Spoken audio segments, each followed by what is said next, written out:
¿Qué tal, chicos? ¿Cómo están? Buenos días. Vamos a comenzar con la clase del día de hoy. Les voy a registrar la asistencia. Por favor, me ayudan respondiendo. Víctor Auquilla. Presente, Inge, buenos días. Días. Ángel Barrera. Presente, Inge, buenos días.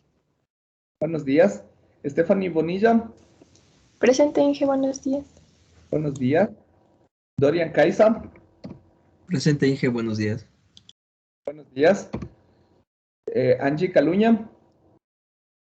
Presente, Inge, buenos días. Días. Alex Chamorro. Presente, Inge, buenos días. Buenos días. Evelyn Coveña. Presente, Inge, buenos días. Días. Paola Cunalata. Presente, Inge, buenos días. Buenos días. Medellín Cusme. Presente, buenos días. Buenos días. Jocelyn Freire. Buenos días, presente. Buenos días.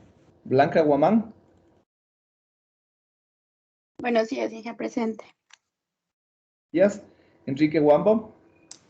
Presente, Inge, buen día. Buenos días. Eric Guerra. Presente, Inge, buenos días. Buenos días. Denis Yamuca. Presente, Inge, buenos días. Días. Byron Mayorga. Presente, Inge, buenos días. Buenos días. Jason Núñez. Presente, Inge, buenos días. Buenos días. Marcelo Ojeda. Presente, buenos días, Inge. Días. Jonathan Padilla. Buenos días, Inge, presente. Buenos días. Adriana Paredes. Presente, Inge, buenos días. Buenos días. Jonathan Pérez.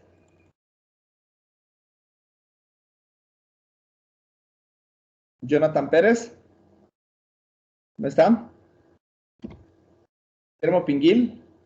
Presente, Inge, buenos días. Junior Prado. Buenos días, ingeniero. Presente. Buenos días. Cristian Sánchez.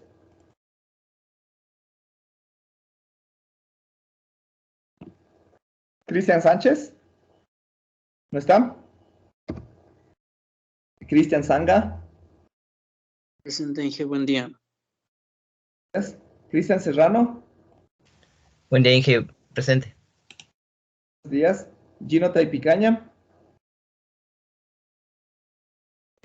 Buenos días, ingeniero, presente. Buenos días. Brigito Apanta. Buenos días, Inge, presente. Buenos días. Diego Torres.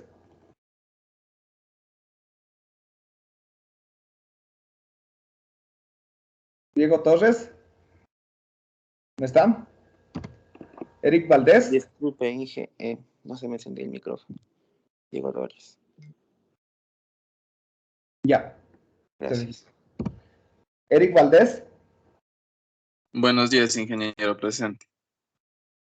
Días. Carla Villamar.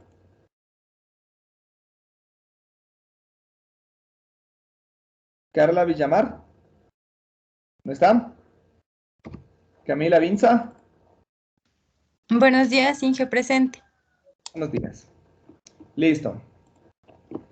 Ya. Inge, buenos días. Disculpe, ¿me podría ayudar? Lo que pasa es que estaba malo mi internet y apenas me puedo conectar a la reunión. Ya, ¿tú eres? Jonathan Pérez. Eres. Ok, listo. Pues sí. Ya. Por favor, entonces, comencemos, por favor, con el inicio de la exposición que tenemos para el día de hoy. Comencemos con los turbocódigos, por favor.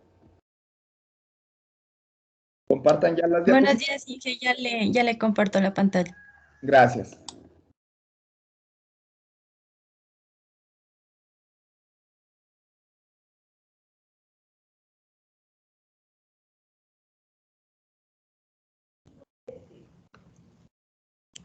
Ya, ¿sí me escuchan? Sí, pueden comenzar, por favor. Buenas tardes, buenos días, ingeniero, buenos días, compañeros. Nosotros vamos a exponer el tema de los turbocódigos. Pásale el camino. Ya. Yo les voy a dar una pequeña introducción que son los turbocódigos. Los turbocódigos han sido ampliamente estudiados y adoptados por varios sistemas de comunicación. predeterminando que éste se lleva a cabo a tasas de transmisión cercanas a la capacidad del canal y con probabilidades de errores muy bajas. Cámbiale. Sí, siguiente. Tenemos una pequeña definición de los turbocódigos. Los turbocódigos son un método de corrección de errores basados en los códigos convolucionales más intercalación y realimentación. Consiste en una estructura de codificación concatenada más un algoritmo interactivo. Estos fueron introducidos en 1993 por Berrug y Gablius en la Conferencia Internacional de la IEEE en Ginebra, Suiza. Se presentó una nueva clase de códigos corrección de errores y una técnica de codificación interactiva asociada a estos códigos, los cuales se llamaron turbocódigos. Los resultados iniciales arrojaron que los turbocódigos podían conseguir una eficiencia energética muy cercana al límite predicho por Shannon, a 0.5 dB de límite. Esto contribuye a un aumento de eficiencia de energía sobre otras técnicas de codificaciones ya vistas. Siguiente. La turbocodificación. La turbocodificación, las prestaciones de un codificador convolucional mejora al aumentar la memoria, pero no se puede aumentar la memoria indiscriminadamente, ya que la complejidad de la decodificación es muy grande. Los turbocódigos son esquemas de codificación que aumentan la memoria de codificación de forma artificial. Se basan en concatenar esquemas de codificación relativamente simples para lograr obtener un código equivalente a una de las prestaciones más complejas, la decodificación de los turbocódigos. Síguele, Cami. La decodificación de los turbocódigos se basa en un proceso interactivo que permite que el proceso de decodificado no sea prohibidamente complejo y por lo tanto físicamente irrealizable, y que este esquema de decodificación alcance niveles de desempeño elevado. Tiene que ser óptima pero no muy costosa y subóptima pero abordable, interactiva. Tenemos las características fundamentales de los turbocódigos. Las características fundamentales de los turbocódigos son uso de la codificación paralela concatenada, uso de codificadores convolucionales recursivos, uso de dispersores pseudo-aleatorios y uso de decodificadores interactiva. Tenemos la aplicación de los turbocódigos. Una de las aplicaciones de los turbocódigos dice: las especificaciones técnicas para el control de errores de la capa física incluyen tanto a los códigos convolucionales como a los turbocódigos. Los primeros utilizados en canales de voz y de control, y los segundos utilizados mayormente en canales de transferencia de datos, como información multimedia, aunque también se considera su uso en algunos canales de control. Tenemos también las ventajas de los turbocódigos. Las ventajas de los turbocódigos están especificadas las tres áreas claves en que los turbocódigos proveen un mejoramiento en el desempeño. Tenemos la capacidad. Los turbocódigos logran un desempeño cercano a los límites teóricos de la capacidad. Tenemos también la eficiencia en los costos del sistema. Un usuario es capaz de enviar la misma cantidad de información empleando únicamente la mitad del ancho de banda. El número de usuarios. Un proveedor de servicio satelital es capaz de duplicar el número de usuarios sin incrementar la capacidad del satélite. Como tenemos ventajas, también tenemos desventajas de los turbocódigos. Una de las desventajas es la alta complejidad de la decodificación, así como la alta latencia. Es necesario implementar la implementación del algoritmo de decodificación con información a priori, teniendo en cuenta que se necesita no uno, sino dos decodificadores que realizan un número de interacciones. Por esta razón el tiempo de decodificación es alto. Teniendo en cuenta que tenemos las ventajas y las desventajas de los turbocódigos, esto se le da como en donde se puede dar uso de los turbocódigos se encuentran en la aplicación de las comunicaciones satelitales, donde tiene una alta latencia de edad de codificación y no es un problema. Tenemos los codificadores recursivos. Los codificadores recursivos sistemáticos son aquellos que son fáciles de implementar, dado que consta únicamente el número relativamente pequeño de registros y sumadores. Estos codificadores tienen una respuesta al impulso infinito. La combinación de estos codificadores se conoce como concatenación y para codificadores convolucionales pueden realizarse de la siguiente manera. En este caso podemos ver en la figura que se está proyectando que tiene una entrada y dos salidas.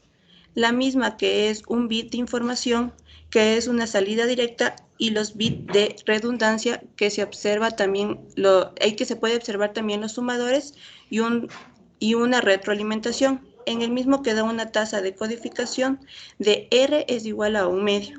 A continuación, mi compañero.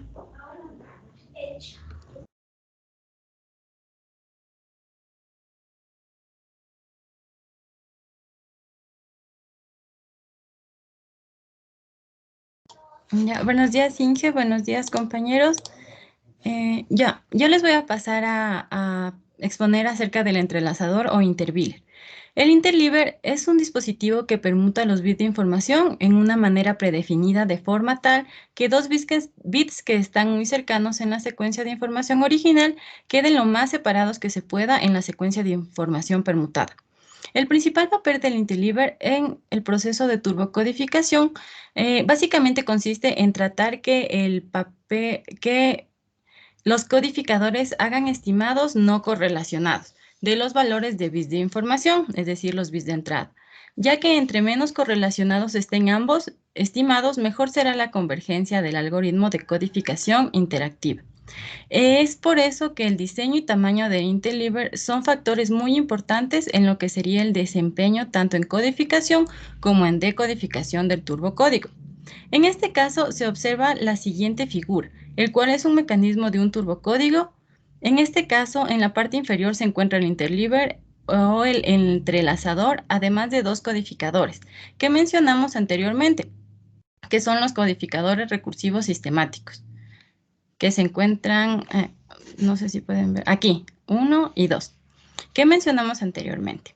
Bueno, este es un ejemplo de una arquitectura PCC siendo concatenación paralela de códigos convolucionales que más adelante será explicada a más detalle su funcionamiento. Bueno, el interleaver fila-columna. Tenemos varios tipos de interleaver. Bueno, voy a explicarles el interleaver fila-columna, que es uno de los más fáciles que se conoce y consiste en una memoria en la que la información es escrita a lo largo de los renglones y leída a lo largo de las columnas. En la parte derecha izquierda tenemos un ejemplo claro del interleaver fila-columna.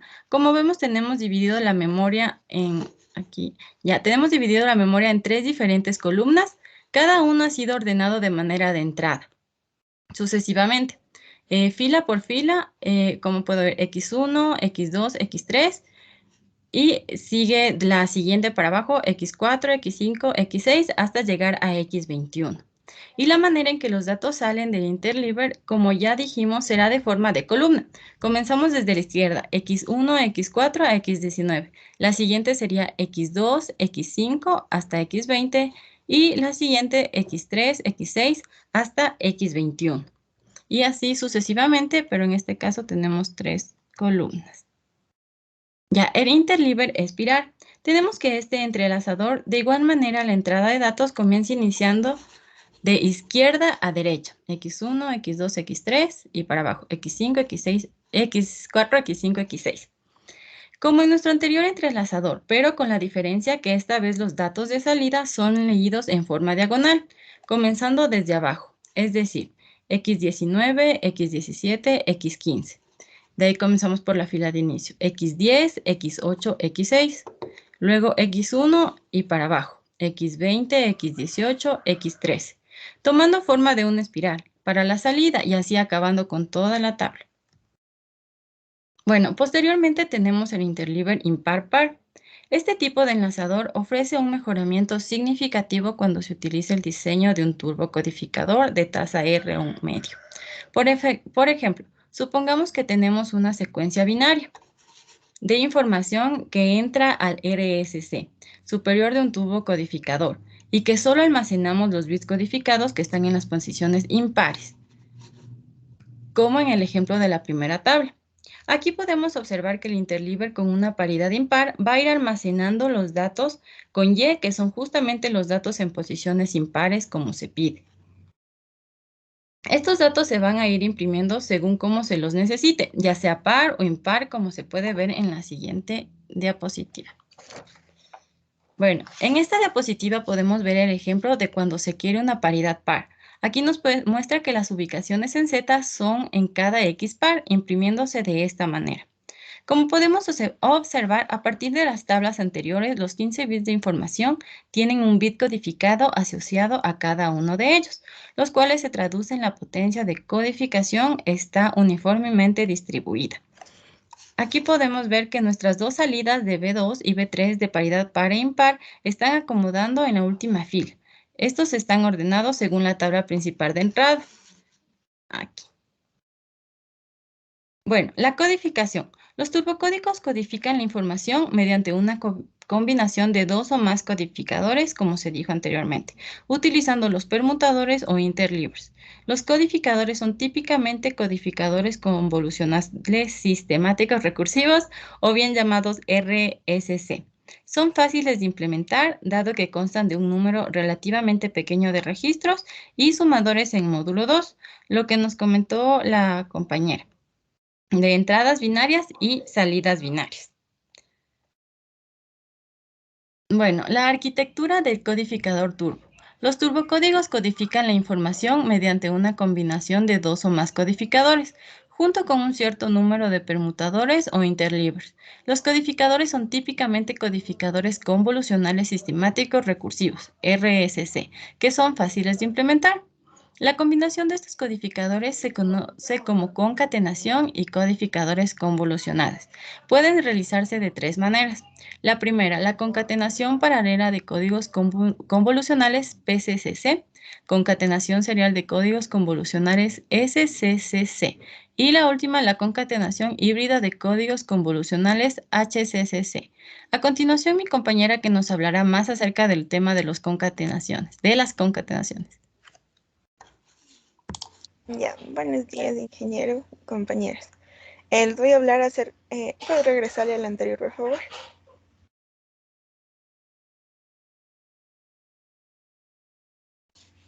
Ya, les voy a hablar acerca de la concatenación paralela de códigos convolucionales PCC.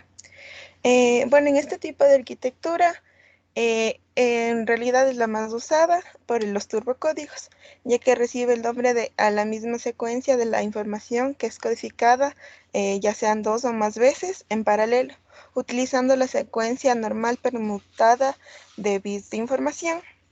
Como podemos observar en la figura, el gráfico de la arquitectura PCC, podemos ver que contiene dos codificadores y un interleaver.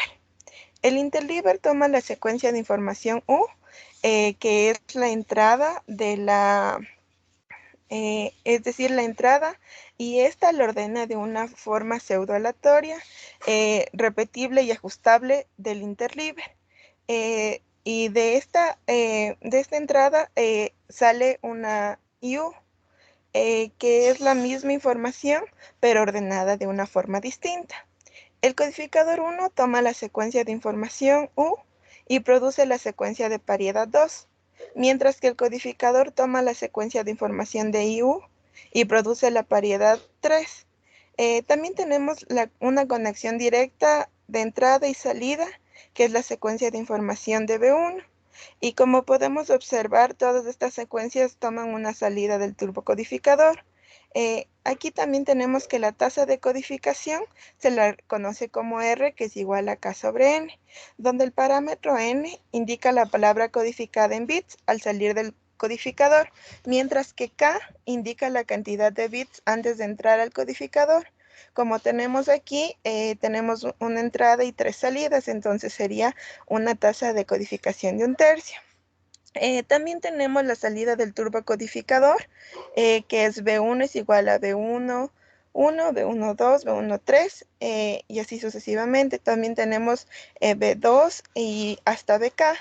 B1 se puede decir que es la primera palabra o la primera sección. B2 igual es la segunda palabra, la segunda sección, y así vamos tomando hasta el número K de valores que tengamos en la salida. Siguiente diapositiva, por favor. Ya, también tenemos las tasas de codificación más altas. En estas tasas de codificación más altas se puede utilizar un elemento conocido como el puncturer en un turbocodificador.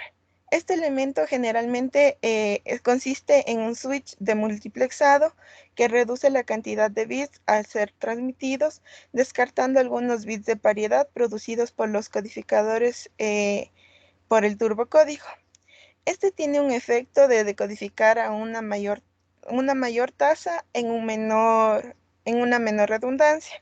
En estos casos, el codificador también asume que los bits descartados pueden ser ceros o todos unos. También se puede observar que este es similar a la anterior figura, y que también este tiene una tasa de codificación de 1/2 porque tiene una entrada y 2 salidas. Siguiente. Ya, las tasas de decodificación más bajas. Se puede utilizar un elemento si se lo desea, se puede obtener tasas de codificación más bajas. Entonces, lo que puede hacerse es incrementar el número de interlivers, de codificadores del turbocodificador, para formar un turbocódigo n-dimensional de tasa baja de codificación. Como podemos ver, es el mismo diagrama que en el PCC, pero con la diferencia que aquí se va a repetir n veces que necesitemos. Siguiente. Ya, la concatenación serial de códigos convolucionales SCC. Como podemos observar en la figura, nosotros tenemos un codificador 1, un interleaver y un codificador 2, donde al codificador 1 nosotros le conocemos como el codificador externo y el codificador 2 como el codificador interno. Es también importante notar la presencia del interleaver entre ambos codificadores convolucionales, lo que provoca que este dispositivo produzca efectos distintos en el desempeño de las arquitecturas PCCC y SCC, debido a que los PCCC presentan un mejor tiempo de desempeño en la arquitectura que la arquitectura SCC, a baja relación de señal a ruido. Pero sin embargo, cuando tenemos elevadas señales de ruido, los esquemas SCC superan a los PCC. El tamaño y el desempeño de los interleavers se definen como un punto de relación señal a ruido en el que el desempeño de la estructura PCC deja de ser mejor que la estructura SCC. Podemos decir que un buen tamaño de un interleaver es relativamente grande y está diseñado para producir una secuencia que esté muy poco correlacionada con la secuencia original de información, como para tratar de maximizar el turbocódigo. Aquí también tenemos una tasa de codificación de 1/3. Siguiente. Ya, la concatenación híbrida de códigos convolucionales HCCC. Es una alternativa más a la concatenación de turbos convolucionales, la que constituye una arquitectura HCCC. La estructura se conoce como híbrida debido a que es la combinación de las concatenaciones paralela y serial. Como se puede observar en la figura, tenemos una estructura PCCC y con una SCC, ya que tenemos los codificadores en el medio, y en el medio también tenemos un interleaver. Esta arquitectura también tiene una tasa de codificación de 1/2. Siguiente. Ya, la decodificación. A partir de la teoría de codificación, sabemos que entre mayor sea la longitud de una palabra o código, para el caso de los códigos de bloque, podemos conseguir mayores ganancias de codificación en bajas tasas de error de bit. La decodificación de los turbocódigos no responde a un único algoritmo de decodificación. En el proceso de decodificación de los códigos concatenados, dos o más decodificadores constituyentes suele pretender tomar una decisión sobre una misma información recibida. La decisión final debe tomarse a partir de las decisiones de los decodificadores constituyentes y alguna información adicional que permita la discriminación entre ellas. Siguiente. Ya, aquí también tenemos un decodificador turbocódigo y el proceso de decodificación iterativa. Como se puede observar en la figura, consideramos una estructura general de un turbodecodificador iterativo, ya que este es el más utilizado. Como se puede observar, cada decodificador posee 3 entradas, que son los bits de salida del canal codificado sistemáticamente. Además, los bits de paridad generados por el codificador correspondiente en el turbocodificador y la información provienen de otro decodificador acerca de los valores probables de los bits decodificados. Esta información proviene de otro decodificador y se la conoce como información a priori, que más adelante sabremos de qué se trata con mayor explicación. Ya, ambos decodificadores o componentes del turbodecodificador, como se puede observar en la imagen, deben explorar tanto entradas provenientes del canal como información a priori proporcionada a cada uno de ellos. Estos codificadores deben generar salidas suaves para los bits decodificados, lo que implica que no solo deben proveer una secuencia de bits decodificados, sino también la probabilidad asociada de cada bit en el que éste haya sido decodificado correctamente. Si seguimos, la siguiente, por favor. Ya. Si seguimos analizando la estructura anteriormente propuesta, podemos decir que el turbocodificador corresponde a una tasa de codificación de 1/3 y representa un tipo de decodificador más hiperactivo utilizando esta decodificación. Ya, también podemos decir que las entradas del turbodecodificador provenientes del canal deben ser suaves. Esto implica que deben usarse un demodulador de decisiones suaves de salida no cuantizadas. Estas decodificaciones deben generar salidas suaves para los bits decodificados, lo que significa que no solo deben proveer la secuencia de bits decodificados, sino también la probabilidad asociada a cada bit de que éste haya sido decodificado correctamente. Estas salidas suaves también representan generalmente el término llamado relaciones logaritmo-likelihood, lo que significa la probabilidad logarítmica o el logaritmo de radioposibilidad, cuyas magnitudes dan información sobre el signo de cada bit y la probabilidad de decisión correcta respectivamente. Ya, los LLR para el valor de bit decodificado U sub k está dado por el logaritmo natural de la probabilidad, donde el bit decodificador sea igual a 1 en la probabilidad en el que el bit esté decodificado y sea igual a -1. Aquí, como podemos observar, tenemos que P U sub k es igual a +1 cuando el bit decodificado es igual a 1, entonces se puede decir que la probabilidad nos da un número 1 binario. Ya, y cuando la probabilidad U sub k es igual a 1 a -1, U sub k se puede decir que es un número 0 binario. Siguiente, por favor. Ya. En la LLR o información a priori de un bit es la información que se conoce del bit antes que comience el proceso de decodificación. En cambio, la LR o información extrínseca de un bit UK es la información que provee un decodificador basándose en una secuencia de símbolos y recibidas del canal de secuencia de LLR. de un canal proveniente de un decodificador excluyendo un bit sistemático recibido. Y la LR o información a posteriori de un bit es la información que proviene de un decodificador basándose en todas las fuentes disponibles de la información acerca de este bit. A continuación, mi compañero.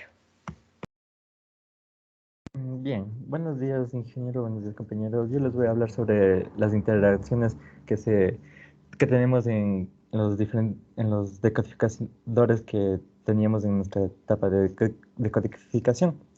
Bien, en nuestro primer decodificador tenemos que no se cuenta con una información a priori acerca de los bits decodificados. Una vez hecho esto en el primer decodificador, se procesan las entradas suaves procedentes del canal, mientras que en nuestro decodificador 2 tenemos las entradas que operan al recibir la secuencia del canal, que contiene la versión suave de los bits de paridad generados por el codificador correspondiente en el turbo codificador.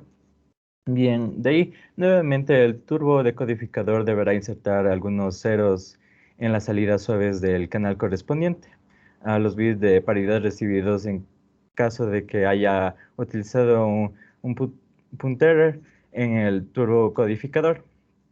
Después tenemos que nuestro decodificador 2 tiene que recibir los LRS a priori en el mismo orden que los bits de información fueron codificados por el codificador correspondiente a ese decodificador. Bien, siguiente. Bien, en nuestra segunda iteración tenemos que para nuestro decodificador 1 nuevamente procesa su secuencia de recibida del canal, pero ahora también cuenta con una secuencia de LRS a priori, suministrada por la parte extrínseca de los LR a posteriori, que fueron calculados por el decodificador número 2. Bien, la ganancia del codificador de una iteración a otra se decrementa con el número de iteraciones. Por esta razón y por motivo de complejidad, se ha deducido que la implementación de los decodificadores solo deberá ser de unas 6 a 8 interacciones para el decodificación turbo. La complejidad total de un turbo decodificador dependerá de qué tanta eficiencia esté implementado el algoritmo de decodificación. Bien, siguiente. Bien, aquí hemos mencionado un término que es la decisión suave o soft decision. La soft decision nos dice que introduce un aspecto probabilístico a la cadena de bits, pero transmite mayor información sobre un bit que simplemente 1 o 0. Mientras que también tenemos la hard decision, que es decisión dura, que necesariamente cada vez que reciba un dato tiene que decidir si es un 1 o un 0 para la salida. Bien, la siguiente. Un ejemplo de este, cuando tenemos un soft decision, nos dice que no se divide si el valor recibido es 0 o 1. En lugar de ello, produce para cada bit un entero en un intervalo, en este caso de menos 127 a 127, el cual dará una idea de lo que podría ser un valor de bit. Si tenemos un valor como por ejemplo de menos 127, seguro va a ser un valor de 0. Si tenemos un valor de menos 100, significa que posiblemente podría ser un valor de 0. Si tenemos un valor de 0, nos dirá que esto podría ser un 0 o un 1. Si tenemos un valor de 100, posiblemente va a ser un valor de 1. Y si tenemos 127, de seguro va a ser un 1. Bien, siguen. Bien, tenemos el algoritmo CISO. Como sabemos, los turbocódigos son capaces de lograr ganancias de codificación muy altas a tasas de error muy bajas por el hecho de combinar códigos simples de forma tal que cada uno de estos códigos pueden decodificarse de manera independiente por medio de estos decodificadores CISO, con algoritmos de decodificación de máxima probabilidad conocidos como LMDA, por sus siglas en inglés, Maximum Likelihood decoding algorithms. Mediante los decodificadores ISO, la información puede ser pasada de un codificador al siguiente de modo iterativo. Existen dos categorías de algoritmos de codificación CISO. Tenemos los algoritmos que minimizan la probabilidad de error de símbolo, que estos por lo general son algoritmos MAPS, Maximum a Posteriori. Y tenemos los algoritmos de codificación máxima de probabilidad que minimizan la probabilidad de error de palabra o secuencia, que estos son los algoritmos SOVA, por Soft Output Binary Algorithm. Bien, en la entrada al turbo decodificador provenientes del canal deben ser suaves, es decir, que si se utiliza un demodulador, este debe cuantizar la señal a más de 2 estados. Para que esto se cumpla, se necesita la utilización de algoritmos de codificación CISO. Tenemos que tener en cuenta que estas entradas y salidas suaves se determinan en términos de la llamada Low Likelihood Ratios, o LRS, que para el caso específico de los turbodecodificadores CISO tenemos, como podemos ver en nuestra figura, tenemos nuestro decodificador CISO. A la parte de la entrada de nuestro log likelihoods tenemos los valores a priori para todos los bits de información y los valores del canal para todos los bits de información. Para nuestra salida de nuestro decodificador, para las salidas log likelihoods, tenemos los valores intrínsecos para todos los extrínsecos para todos los bits de información y los valores a posteriori para todos los bits de información. Bien, siguiente. Bien, tenemos nuestro algoritmo Maximum a Posteriori, también conocido como BSJR. Bien, este algoritmo de codificación minimiza el BIR y fue propuesto en 1974 por Ball, Cook, Helling y Rabbit. Aunque el algoritmo MAP supera al algoritmo de Viterbi en términos de BIR, debido a su complejidad significativamente superior, solo se utilizó en raras ocasiones, hasta que los turbocódigos fueron descubiertos. Se lo conoce también como BCJR debido a las iniciales de los apellidos de cada uno de sus descubridores. El algoritmo MAP provee la secuencia de bits estimada y las probabilidades de cada bit que haya sido codificado correctamente. Ya, siendo esto fundamental para el proceso de codificación interactiva para el turbocódigo. La gran complejidad del algoritmo MAP se debe a la enorme cantidad de multiplicaciones y adiciones que debe efectuar cada estimado para producir la probabilidad a posteriori de cada bit de información decodificado. El algoritmo MAP implica el cálculo de métricas del estado hacia adelante o forward state metrics, que tenemos que es nuestro alfa de m hasta i de sub i para cada estado m y tiempo i. Como podemos ver en nuestra figura, estas métricas se basan en métricas de estado previs, que la conocemos como gamma km con sub i menos 1, y métricas de ramas previas que las conocemos como alfa mj sub i menos 1. Bien, siguiente.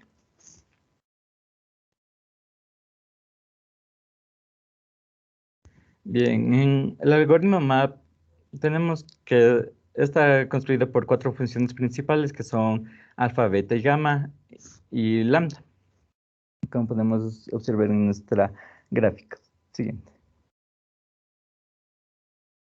Bien, nuestra función gamma realiza el cálculo de la métrica de rama, que consiste en estimar la probabilidad de que el dato recibido pertenezca a una de las transiciones del trellis. El cálculo de la métrica de rama se computa por medio de la siguiente ecuación que tenemos: nuestro gamma ks sub t, donde nuestro valor de U sub t es el bit de información, X sub t es el símbolo de información recibida, B sub t es el bit codificado, Y sub t es el símbolo de codificación recibido. K puede tomar el valor de 0 o 1 para cada estado S y tiempo t, y el valor de confiabilidad de LC del canal. Siguiente. Bien, si consideramos la información a priori, LEAM, la ecuación de la métrica de la rama se puede describir de la siguiente forma, donde tenemos otra vez nuestra función gamma ks sub t, que es a lo que tenemos en esta función. Mientras que nuestra función de alfa realiza la estimación hacia adelante de la métrica de estados, es decir, que calcula la probabilidad de la relación del estado actual del trellis con el estado anterior. Estas métricas se basan en las métricas de estado previas y las métricas de rama previstas que hablamos hace un segundo, que están denotadas por nuestro alfa y por nuestro gamma, respectivamente. A continuación, mi compañero con un poco más de información. Buenos días con todos. Bueno, yo les voy a hablar sobre la función beta. Esta función beta va a realizar la estimación hacia atrás de las métricas de estados. Esto va a calcular las relaciones entre los estados futuros y también los actuales de trailis. Entonces, las métricas de estados nuevos también deben estimarse hacia atrás en el tiempo, comenzando al final del bloque, como podemos observar en la figura, donde se ve el tiempo I y el tiempo I más 1. Luego tenemos lambda, que calcula la razón de verosimilitud logarítmica, también llamada LLR, que consiste en la relación entre la probabilidad de que el dato recibido sea un 1 o que la probabilidad de que sea un 0. Y en base a todo esto, nosotros vamos a poder calcular la información extrínseca del codificador. Siguiente, por favor. Como podemos observar, la salida producida por el algoritmo MAP está dada por la siguiente ecuación de lambda, donde incluye todas las funciones tanto de alfa, gamma y beta. También, debido a la gran complejidad que determina el algoritmo MAP, que se debe a su alto número de multiplicaciones y también de adiciones, por cada estimado que se va a producir, la probabilidad a posteriori de cada bit de información que se decodifica, este algoritmo se puede simplificar en algoritmos con un desempeño que es casi idéntico al algoritmo MAP y también es menos complejo, como lo son MaxLogMap y también LogMap. Siguiente. Bueno, el algoritmo LogMap, para reducir la complejidad y también aproximar las multiplicaciones, se aproximarán en procesos de sumas, y también las adiciones se aproximarán en simples operaciones de maximización. Se propone el algoritmo LogMap. Debemos de considerar las siguientes ecuaciones, donde L es la relación de no-likelihoods producida por el decodificador del LogMap. A es la métrica de estado hacia adelante, B es la métrica de estado hacia atrás, D es la métrica de rama, I es el identificador del tiempo y M es el identificador del estado. Siguiente.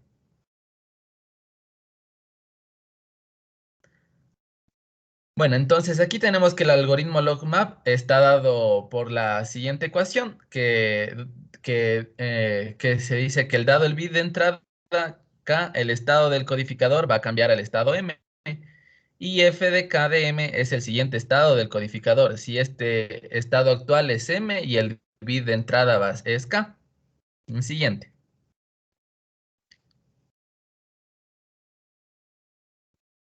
Bueno, ahora tenemos el algoritmo SOVA. El algoritmo SOVA es una alternativa a los algoritmos que se mencionaron anteriormente, como lo son el MAP, el LogMap o el MaxLogMap, que fue descubierto en 1989 y que produce probabilidades posteriori de las transiciones de estado o equivalentemente la confiabilidad de los estados de bit.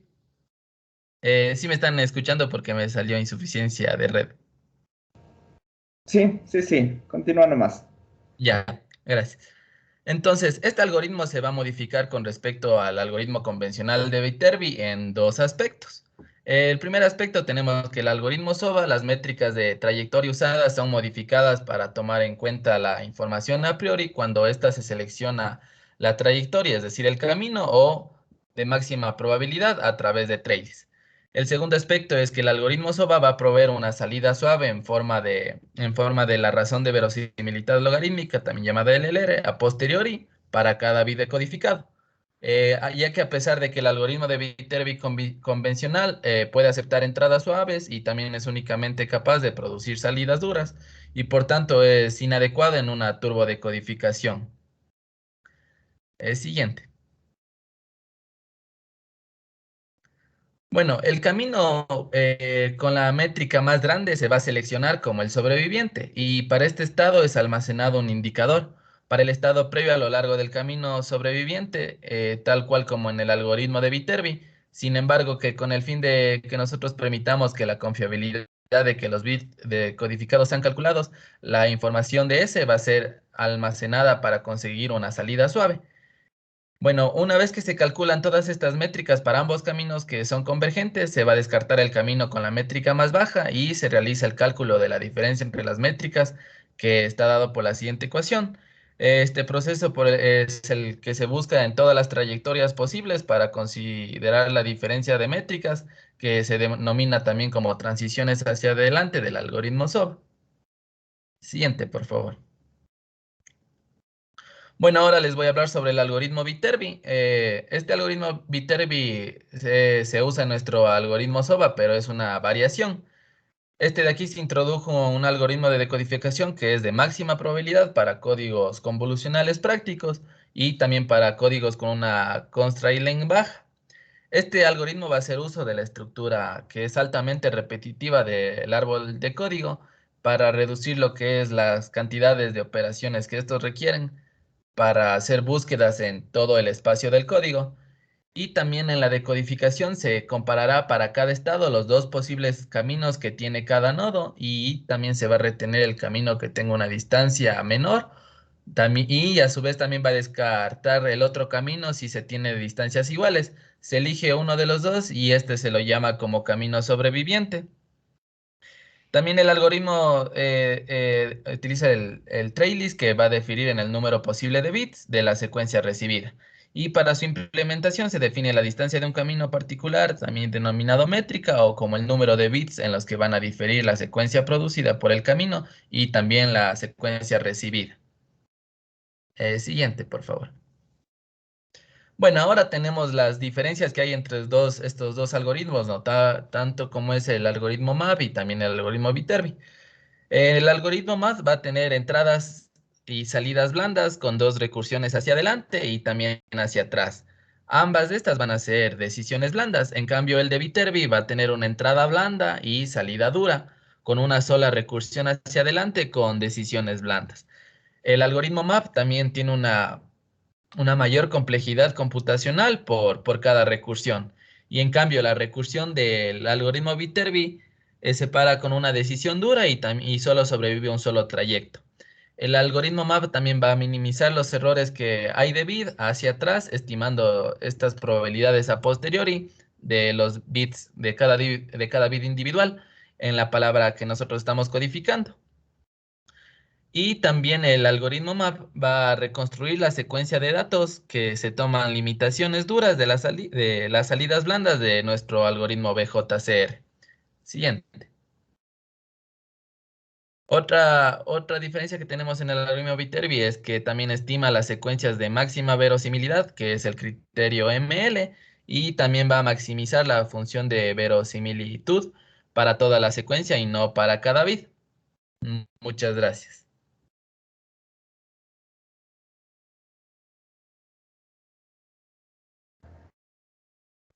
Listo, chicos, muchas gracias.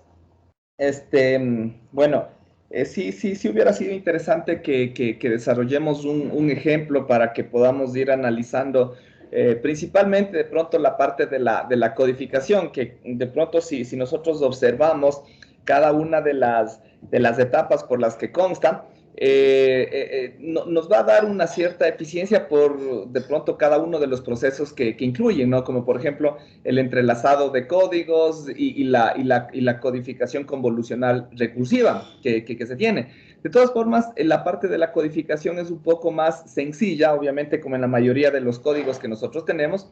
La codificación no es tan compleja, es en realidad bastante sencilla, aplicando cada una de las etapas. Y obviamente ya en cambio la parte de la decodificación, dependiendo de la eficiencia, dependiendo de las etapas, dependiendo de la profundidad que nosotros tengamos en cada una de las, de la obtención en cada uno de los bits de salida o de los datos de salida, eso puede llegar a realizar o a incrementar de cierta forma la complejidad. Como decían, se puede utilizar tanto los algoritmos MAP como o el algoritmo de Viterbi para poder extraer básicamente la información. Entonces, aquí, por ejemplo, justamente sí quisiera hacerles un par de preguntas, tengo unas inquietudes. Por ejemplo, ustedes cuando hablan o mencionaron, ¿no?, que este turbocódigo es uno de los códigos más eficientes porque se acerca mucho, en este caso 0.5 dB, a la capacidad del canal de Shannon. ¿Qué nos quiere decir eso y qué repercusión tiene con la eficiencia espectral? Si me pueden responder, por favor.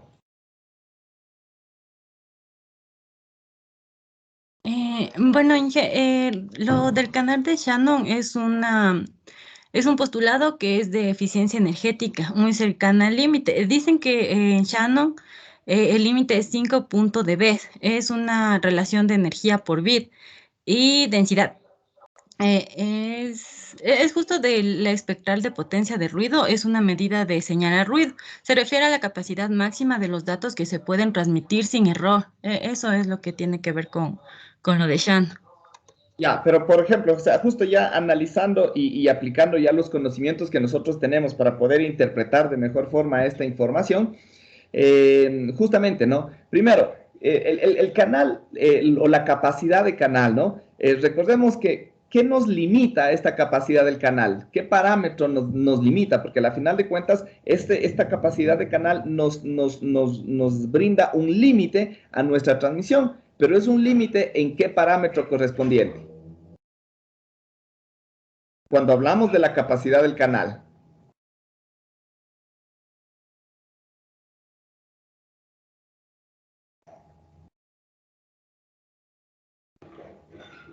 No sé si se refiere a que pongamos en el postulado de Shannon, nos dice que es una capacidad de canal, o sea, infinita cuando entran también infinitos datos, pero obviamente en la vida real es finita. No sé si es eso, Inge. No. Por eso, de pronto, por ahí se pueden apoyar. Si recuerdan, la capacidad del canal, ¿en qué unidades está dada?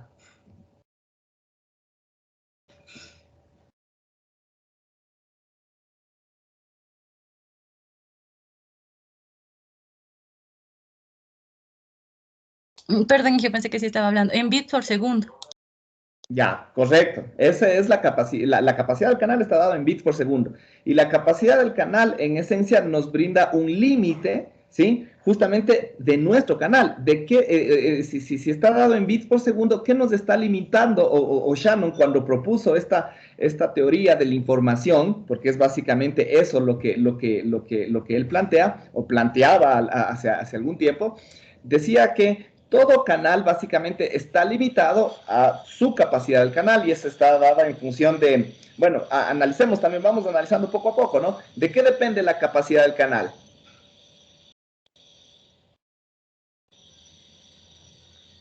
Depende del ancho de banda y de la relación de señal a ruido.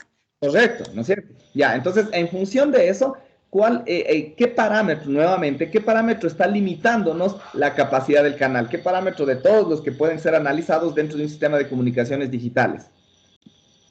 Nos limita la cantidad de información. Más que eso.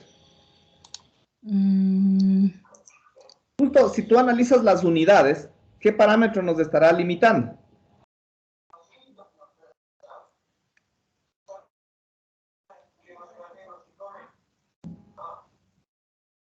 Nuevamente, ¿no? O sea, ¿en qué unidades está la capacidad del canal? En bits por segundo. ¿Y qué parámetro utiliza esas unidades? Los bits, el número de bits, Inge. No, pues si tú dices bits por segundo, ¿qué parámetro o qué magnitud utiliza o está representado en términos de bits por segundo?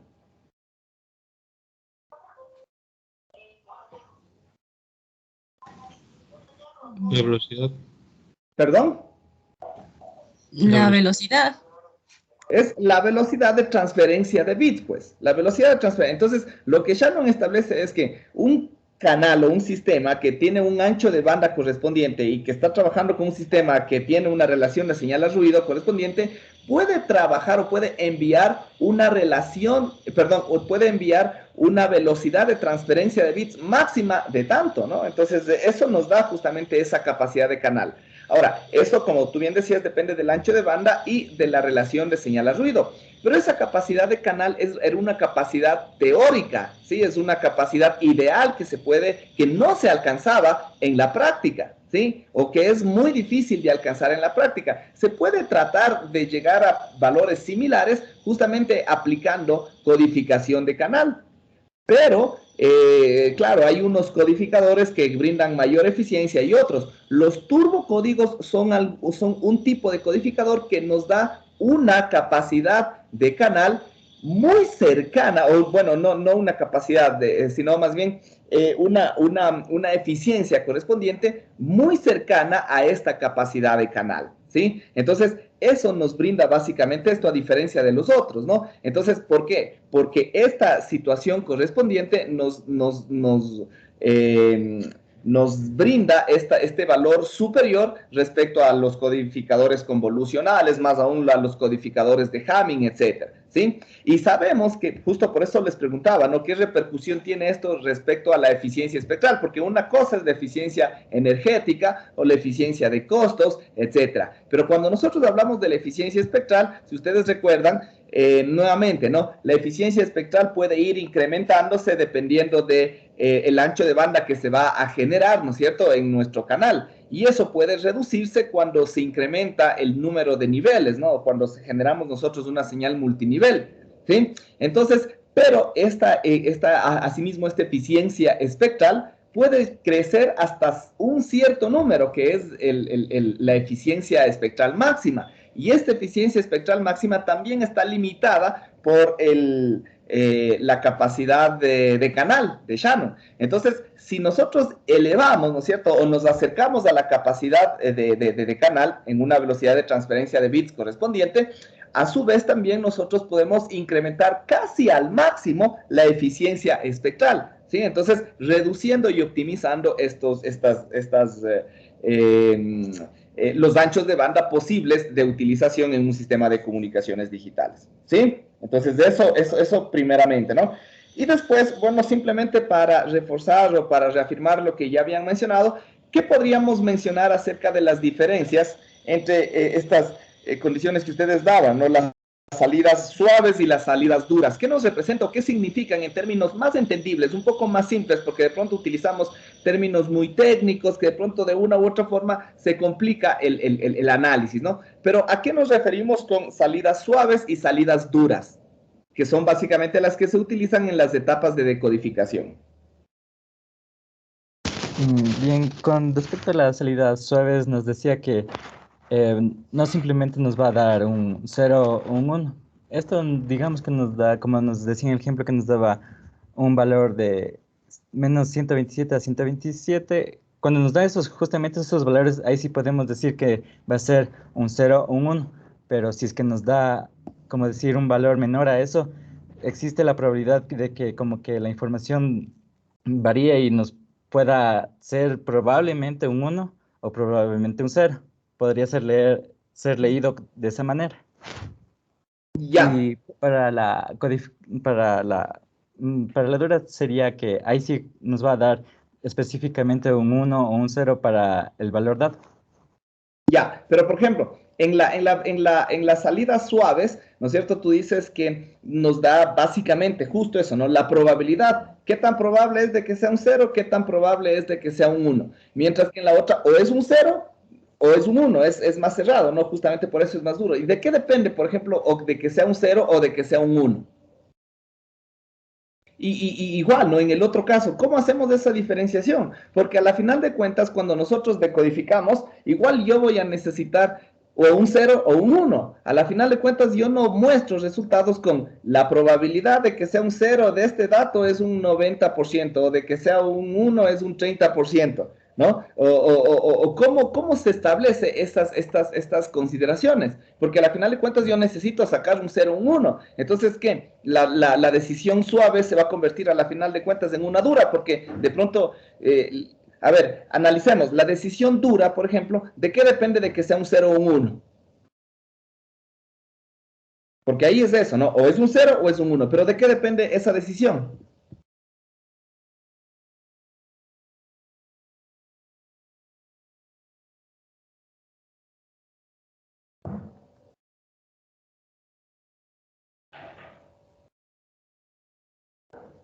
¿No? ¿Nadie?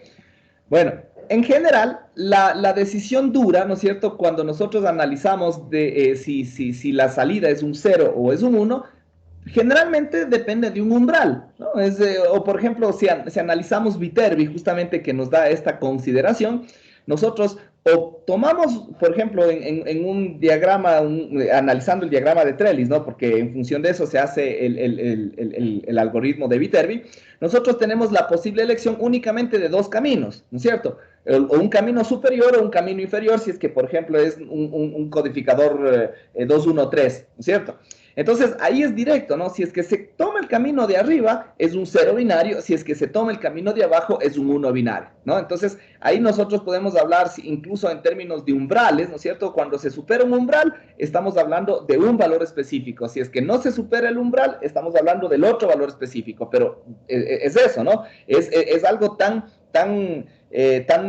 directo o tan duro, podríamos decirlo justamente de esa forma, donde simplemente así supere un umbral con 0.1 o supere el umbral con 5, con 10, con 20, si ya se supera, por más mínimo que sea ese rebasamiento, se puede considerar como un 1 binario. Si no lo supera y está cerquita o está lejos, ya se considera un 0 binario. Entonces, esa es la consideración, ¿no? Se puede considerar como un umbral. En el otro caso, igual, ¿no? Yo puedo decir, es muy probable, es más o menos probable o es casi probable. A la final de cuentas, nosotros tenemos que elegir. Entonces, podríamos decir, ¿no? Si es que la probabilidad es del 51%, ¿sí? De que sea un 1 binario, posiblemente ya se toma como un 1 binario. Pero a la final de cuentas, se está convirtiendo esto en una decisión dura. Entonces, cada dato, obviamente cada dato y su probabilidad no trabaja solo, ¿no? Tiene que trabajar en conjunto con las siguientes probabilidades. Por eso es que ustedes en los algoritmos o en las expresiones que mostraban, ya sea en el algoritmo SOA o en el algoritmo MAP, daba justamente esa recursión o esa sumatoria de cada una de las probabilidades o de cada uno de los valores correspondientes. Obviamente las probabilidades se daban con esos términos logarítmicos, ¿no? Y por eso es que recibía ese nombre. Entonces, esa probabilidad conjunta, ¿sí? Entre cada uno de los valores anteriores, me daba justamente esa, de una u otra forma, podríamos decirle, compensación para que nosotros, en función de eso, se pueda ya tomar una decisión general, ¿sí? Entonces, a eso se refiere esta decisión suave, donde obviamente, como mencionaron también, nos brinda más información acerca de los posibles datos que nosotros podríamos decodificar, ¿sí? Listo, nuevamente, ¿no? Sí me hubiera gustado mucho que realicen un ejemplo de la codificación o de la decodificación como realizaron en las otras exposiciones sus compañeros, ¿sí? Listo, chicos, con eso terminamos esta exposición. Podemos comenzar, por favor, el último grupo de los códigos LDPC. Inge, buenos días, disculpe la molestia, no sé si hay la posibilidad que me ayude con la Perdón, no te entendí. Se entrecortó la... ¿Me puedes repetir, por favor?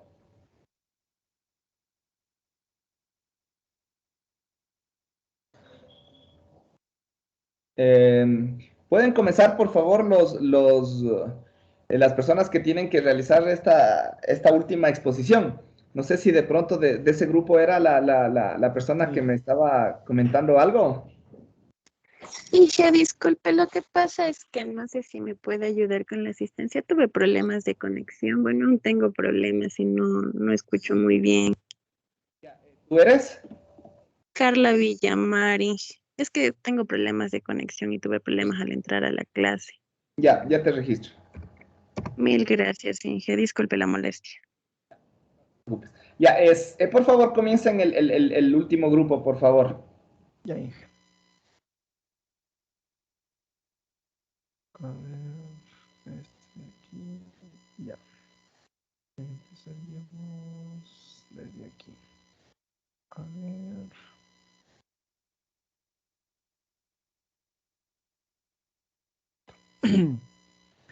Buenos días, ingeniero. Buenos días, compañeros. A continuación, mi grupo y yo les vamos a hablar acerca de los códigos de verificación de paridad de baja densidad. La estructura de la exposición está compuesta de la siguiente manera. Empezaremos a hablar acerca de una reseña histórica, definición y características principales. Luego seguiremos explicando el rendimiento del límite de Shannon para este tipo de códigos. Luego seguiremos con la matriz de chequeo de paridad, que es la base para la creación de los códigos. Luego con la representación gráfica de Tanner. El quinto punto sería la matriz generadora y la codificación en sí. Y por último hablaremos de la decodificación de los dos puntos a tratar, que sería de la decisión dura y la decisión suave. A continuación empezamos con la historia. Buenos días. Todo surgió con Shannon presentando como problema fundamental de las comunicaciones el reproducir en un destino de manera exacta o aproximada un mensaje enviado por una fuente y transmitido a través de un medio que puede distorsionar o dañar los mensajes. Es así como para 1948 Shannon propuso una teoría matemática para el problema general de las comunicaciones confiables de información a través de un medio no confiable. Es así como para 1963, Robert Gallagher escribió su PhD, Códigos de Verificación de Paridad de Baja Densidad, introduciendo así los códigos LDPC. Pero, debido a las limitaciones existentes en la capacidad de cómputo y almacenamiento de los equipos disponibles en la época, estos fueron abandonados rápidamente. En 1982, Michael Tanner consideró los códigos LDPC de Gallagher y sus propios códigos estructurados, introduciendo la noción de usar códigos bipartido llamado gráfico de Tanner. Este gráfico propuesto por Michael Tanner es un gráfico bipartido que se utiliza para establecer restricciones o ecuaciones que especifican códigos de corrección de errores. Finalmente, en 1990, se descubre el potencial para acercarse al límite de Shannon mediante los códigos LDPC, con confiabilidad arbitrariamente alta y baja complejidad de los algoritmos.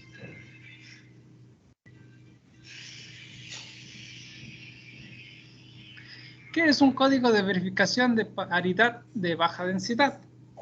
Los códigos LDPC son una clase de códigos de corrección de errores propuestos por Gallagher en su tesis de PhD en 1963. Los códigos LDPC, como su nombre lo dice, una paridad de baja densidad, es un código de verificación que se especifica mediante una matriz de verificación de paridad que llamaremos H. ¿Qué significa de baja densidad?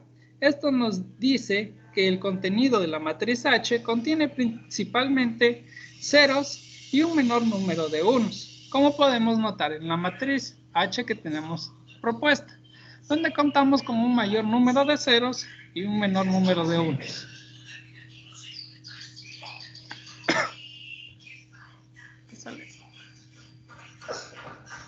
La matriz H puede definirnos dos tipos de código de bloque, los LDCP regulares y los LDCP irregulares.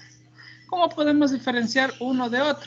Los LDCP regulares, podemos notar que el número de unos por fila va a ser igual en toda la matriz y el número de unos por columna va a ser igual. Por ejemplo, en la primera matriz contamos con 4 unos en la primera fila, 4 unos en la segunda fila y así en el resto de la matriz.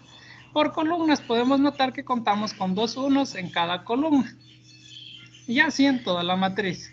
Un LDCP irregular tiene diferente número de unos por fila y diferente número de unos por columna, como podemos notar en la matriz de la derecha, donde en la primera fila contamos con 5 unos, en la segunda fila contamos con 6 unos.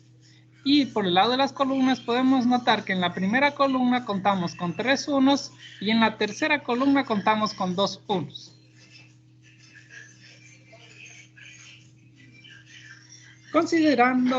Consideremos esta matriz de verificación de paridad.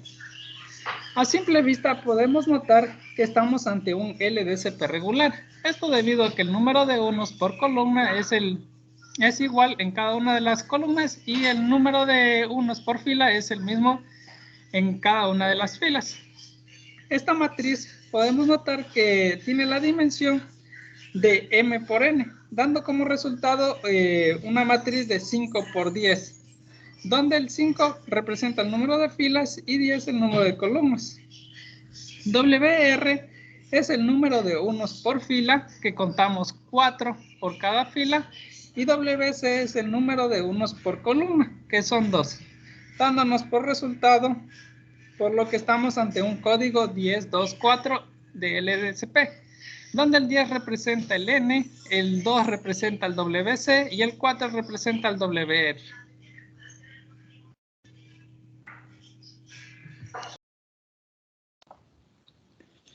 Listo, ahora hablaremos del rendimiento del código LDPC por medio del límite de Shannon.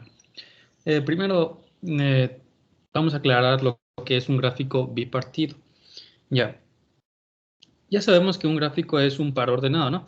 Pero un gráfico es bipartito si y solo si existe una partición de sus elementos en dos conjuntos diferentes. De modo que un elemento de un conjunto se une a otro elemento del otro conjunto. En otras palabras, un gráfico es bipartito si se puede dividir o separar su conjunto en elementos de dos subconjuntos. Tenemos un pequeño ejemplo de lo que sería un gráfico bipartito en los dos óvulos. Ya, ahora aclaremos de lo que es el límite de Shannon. Bien, Shannon mostró que si tenemos un canal con cierto ancho de banda y un ruido característico, a este se le puede calcular lo que es la velocidad máxima que se puede enviar la información sin sufrir errores. Y llamó a esta velocidad de transmisión la capacidad del canal. Pero se le conoce ahora como el límite de Shannon. Se lo representa normalmente con la letra C mayúscula. Bien. Ahora, si vemos el gráfico de la izquierda, en el gráfico bipartito, que es bipartito, se representa la relación de señal-ruido en el eje X, o también se le suele decir como la densidad de energía a ruido de bit, versus la probabilidad de error que esté en el eje Y, que en otras gráficas también se le puede relacionar con la connotación BER, por sus siglas en inglés, que significa la tasa de error de bit, o también la probabilidad de error de bit. Ya. Pero todo esto tiene un origen que es el teorema de Shannon. Pásale, por favor.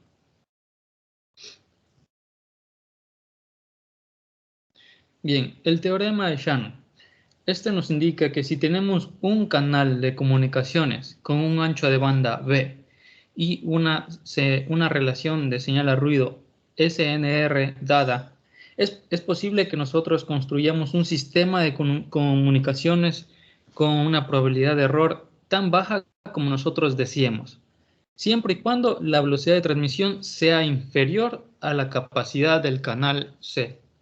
Ya, esto lo podemos representar con la fórmula que tenemos ahí. Listo. Podemos ver en el gráfico nuevamente que en los puntos A, B, C, D y F son simplemente puntos en los cuales nosotros podemos elegir para observar cuál es la probabilidad de error de bit con cierta cantidad de ruido característico. cuya dimensión del ruido viene dada en decibelios.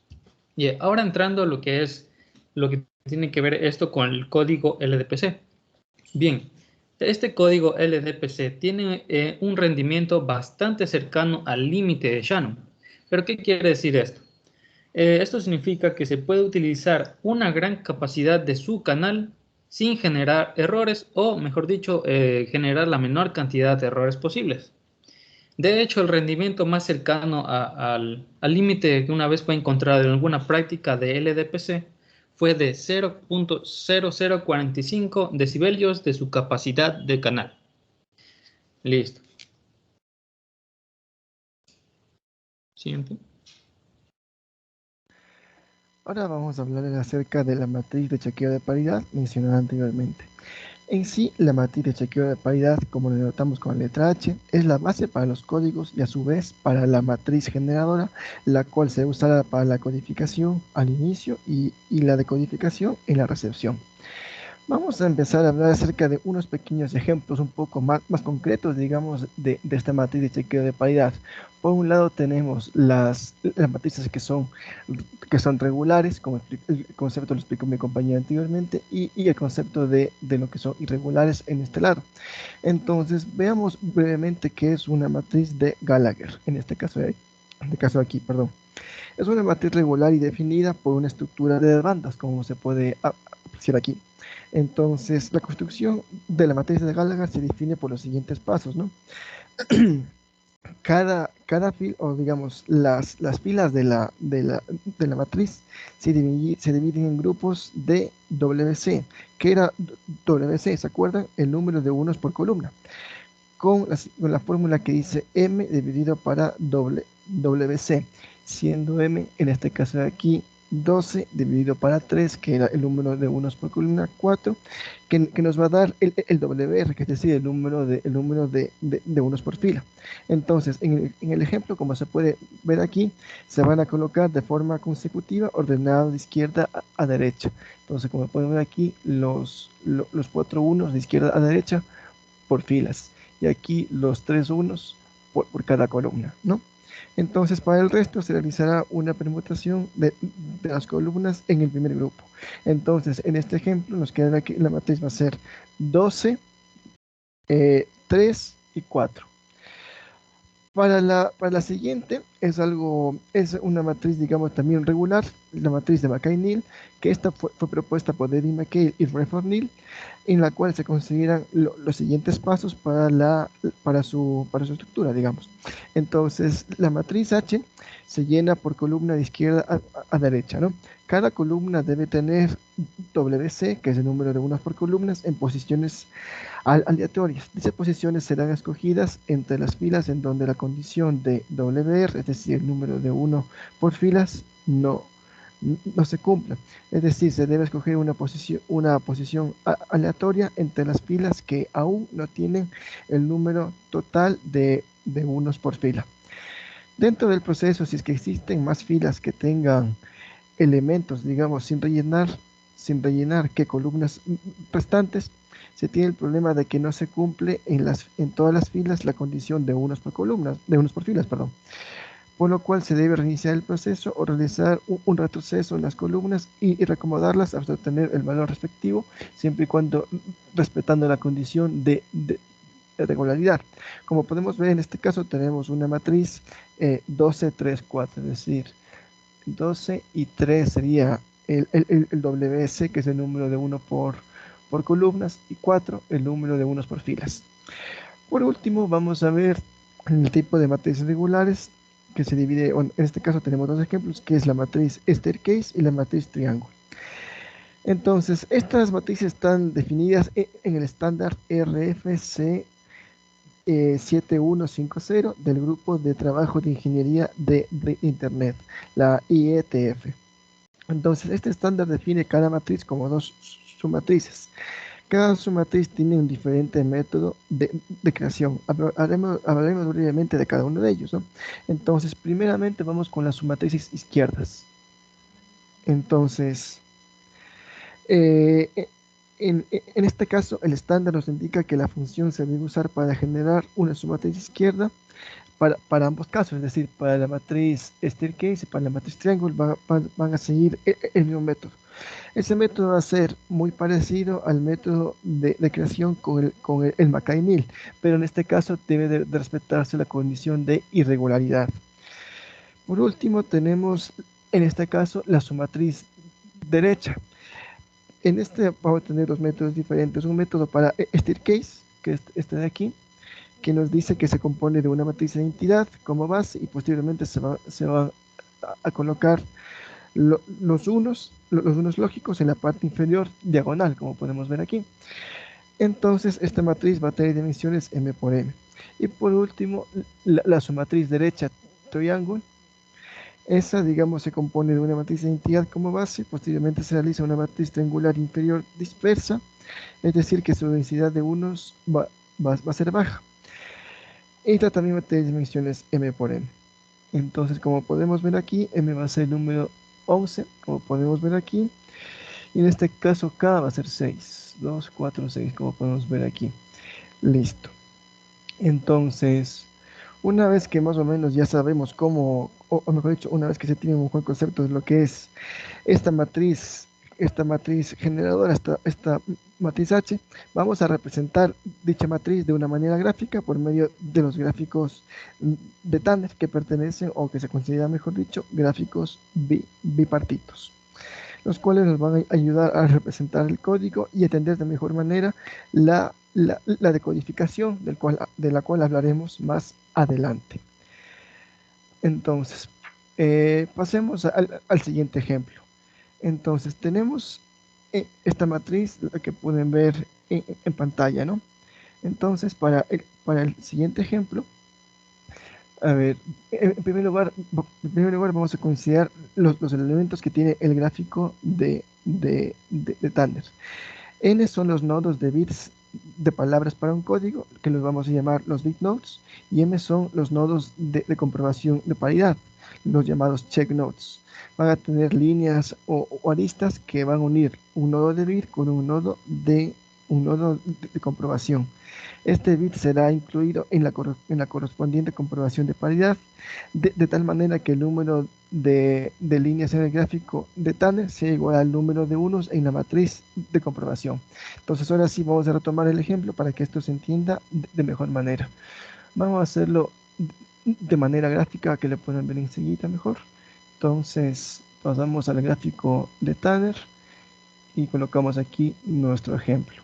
Entonces, los pasos son los siguientes. En primer lugar, tenemos que identificar la posición de unos lógicos dentro de cada fila de la matriz. Entonces, en cada fila vamos a ubicar la posición de cada uno. Entonces, aquí tenemos 1 en la posición 1, 1 en la posición 4 y 1 en la posición 6. Entonces, la columna donde se encuentra el valor del nodo lógico dentro de la fila va a representar el nodo de bit. El anterior representaba el nodo de paridad. Entonces, cada fila, como dije, un nodo de paridad y el nodo de bit. Entonces, si nos vamos aquí, vamos a introducir una flechita. Entonces, como les dije, de aquí tenemos que ir poniendo flechas que vaya desde la fila desde el nodo de paridad, mejor dicho, hasta el nodo de bit. Entonces, en este caso va a ir para el 1. En este otro caso, la flecha va a ir para el 4, como dije. Y en este otro caso va a ir para el 6. Ya. En el segundo caso, igualmente, vamos a repetir el proceso, ¿no?, que dijimos antes. En la fila vamos a ver el número de unos que hay en la posición de cada columna.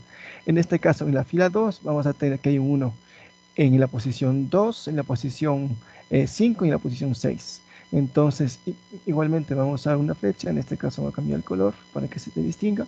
Entonces, desde la 2 hasta la posición 2. Ahí se cambió el color, sí. Entonces, antes le cambié no me di cuenta. Dejemos como está para ya estar así, ¿no? Entonces, este de aquí le vamos a colocar, dije, del 2 al 5, cambiamos el color, y al 6. A ver, ya. Igualmente el mismo proceso sería para la fila 3. Tenemos que identificar el número de unos que hay en la posición de cada columna. Entonces en la posición 1, en la posición 2 y en la posición 3. Decimos igualmente de la misma forma. Otro color, cualquiera. 1.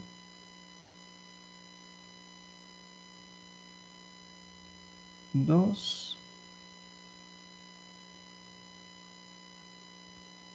Y 3. Ya. Listo. Y por último, el mismo proceso igualmente. En la fila 4, en el nodo de paridad 4, vamos a ver que hay números en la posición 3, 4 y 5.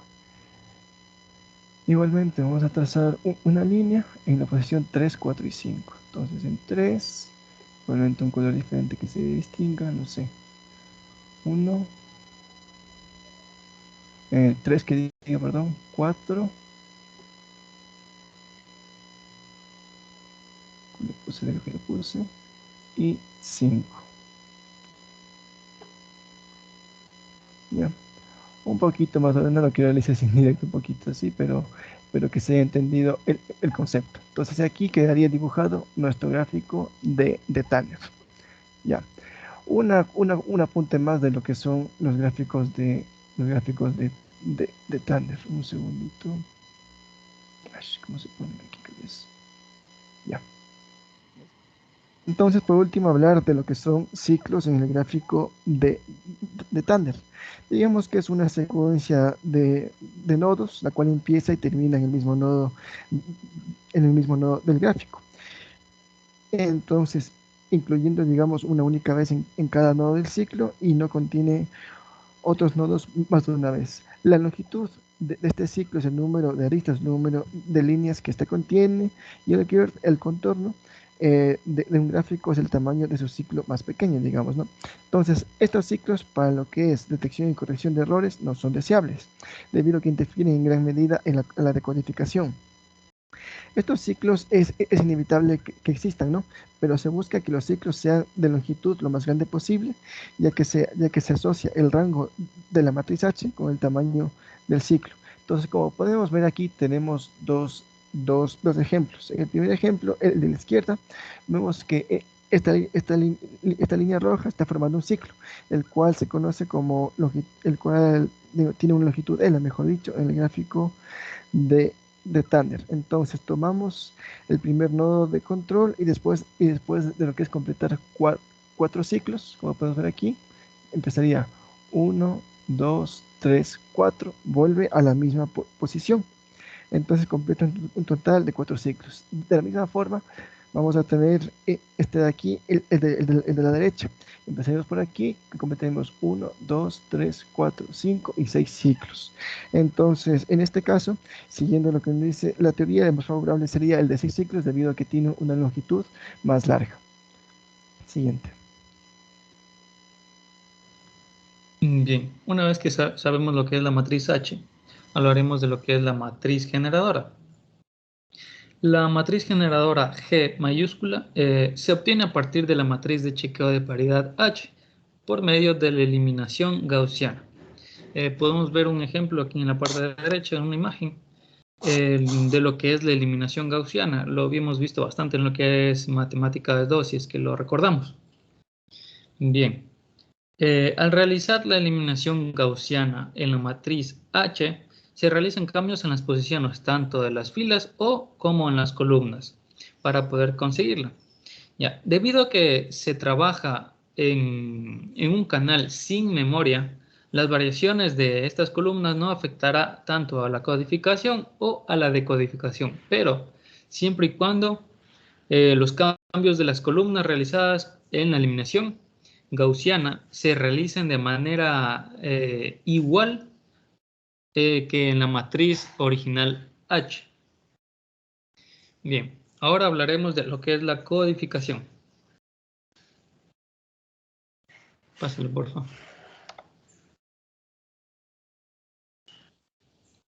Eso, listo. La codificación. De lo que se sabe es que varios códigos tienen una característica importante en la codificación, pero los códigos LDPC no se destacan mucho por esto. La codificación LDPC se realiza de manera muy parecida a la codificación de bloque lineal que ya hemos visto. Y partiendo de la matriz de chequeo de paridad H, que es lo que mi compañero ya habló, se obtiene la matriz generadora G. Para obtener la palabra de código C, que es la C minúscula, por medio del mensaje o los datos que se denotan con la palabra U minúscula, y se codifican realizando la multiplicación con la matriz generadora G. Esto lo entenderemos mejor con un pequeño ejemplito. Siguiente, por favor. Listo, entonces el ejercicio nos da ciertas restricciones que son las que están a la izquierda. Las restricciones de la palabra codificada se reescriben de la manera que tenemos aquí. Por ejemplo, C1 XOR C2 será igual a C4. Y asimismo tenemos otras dos restricciones más, que es para C5 y C6. Entonces, partiendo de estas restricciones, también nos da el mensaje U, que sería 1, 0, 1. Ya, utilizando las restricciones y este mensaje, producimos los bits de paridad por medio del proceso que tenemos aquí. C4 será igual a 1 XOR 0. Y esto será igual a 1. Entonces, siguiendo esta secuencia, los bits de la palabra codificada C4, C5 y C6 contienen los 3 bits de comprobación de paridad, mientras los bits C1, C2 y C3, que son los primeros, contienen los 3 bits del mensaje, que serían C1, C2, C3, C4, C5 y C6, sería la palabra final. Listo. Entonces, los bits del mensaje general se etiquetan con, es decir, los bits del mensaje se etiquetan con U1, U2, U3. Bien. Y este va a ser el mensaje que vamos a comunicar. Ya, una vez obtenido la palabra C, el vector C, perdón, entonces estas limitaciones se las puede escribir de forma también matricial. Utilizando la fórmula que le expliqué antes, sería C igual a U por G. Entonces, tenemos cada una de las ubicaciones de C1, C2, C3, asimismo la matriz. Esta sería igual a el mensaje que vamos a comunicar, que sería U1, U2 y U3, y a este se le multiplicará por la matriz generadora G, que se nos dará en algún ejercicio. Gracias. Siguiente.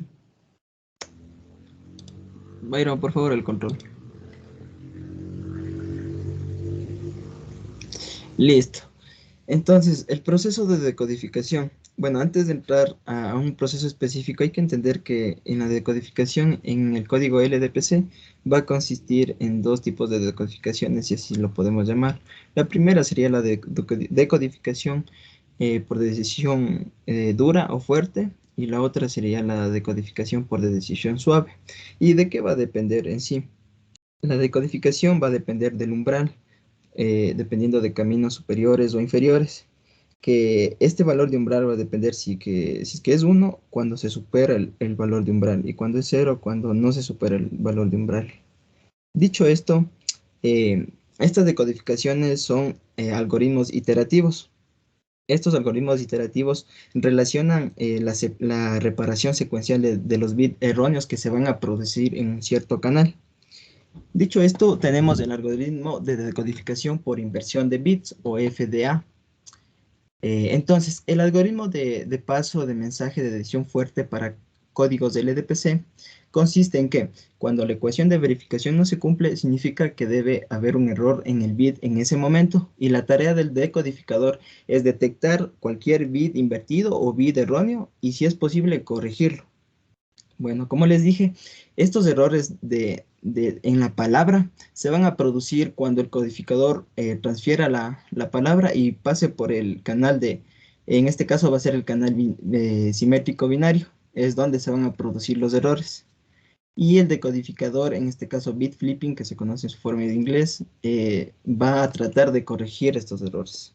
Como podemos ver en este gráfico, el codificador manda la secuencia transferida a 000, pasa por el canal binario simétrico y llega a la palabra recibida, que en este caso le pusimos Y. Y podemos observar que en la posición 3 y 5 se van a producir los errores. Entonces no está llegando a la palabra como tal. Entonces el decodificador va a tratar de corregir estos dos errores. Listo. Cámbialo.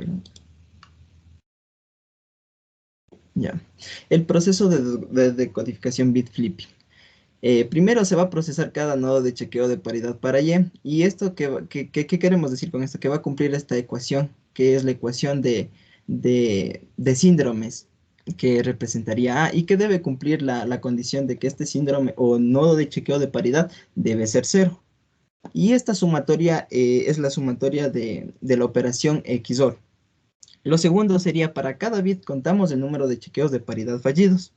El tercer paso, o finalmente, sería por cada bit con el mayor número de chequeos de paridad fallidos, cambiamos el bit asociado. Y finalmente, si aún no encontramos la palabra decodificada, se volverán a repetir el paso 1, 2 y 3. Hasta que se cumpla la condición de paro, o es decir, que cuando hemos realizado n veces el proceso de decodificación y aún así no hemos conseguido dicha decodificación. Entonces, para entender un poco más de este proceso, tenemos un ejemplo. Pero ya. Este ejemplo para la decodificación bit flipping. Consideremos la siguiente matriz de chequeo de paridad, donde n va a ser igual a 7, que representaría los nodos de símbolo de variable, y k, que es igual a 6, va a representar los nodos de chequeo. Y la palabra que se envía desde el codificador es x, que vendría a ser 00000, y la palabra recibida en el decodificador va a ser 0100100. Y como podemos ver, existen dos errores en la segunda posición de la palabra y en la quinta posición de la palabra. Entonces esto vamos a tratar de corregir según el proceso ya mencionado.